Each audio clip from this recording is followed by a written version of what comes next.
Menteri Ketenat ki Kamri Jingri bat nong yalam ka BJP uba AL Hack negasngi ula play ya ke International Universal Expo ka Baningkong hajaka penyeng kali Hapolo Shillong. Kani ka yau kan mateng hadu ka apnyo tarik ubnai rempang.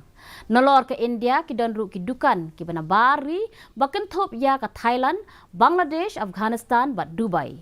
Haba ajing kren haga ni kasngi uba AL Hack uloong ba kiba kum kini ki yo kin kintiu ya ki nong sengkam la jong kathan bat kin yo ru ya kalat ban play ya ki dukan knang ban pin inam ya ki mar la jong. We can make local but think global. That way only we can flourish. So my point is today when we talk about to promote the local entrepreneurs. First, we have to know the demand drivens of the markets. Many of us, we just make the products without having any demand. The main important is we have to see first which product. Kawai kalong kami kabasan pu arsnam karta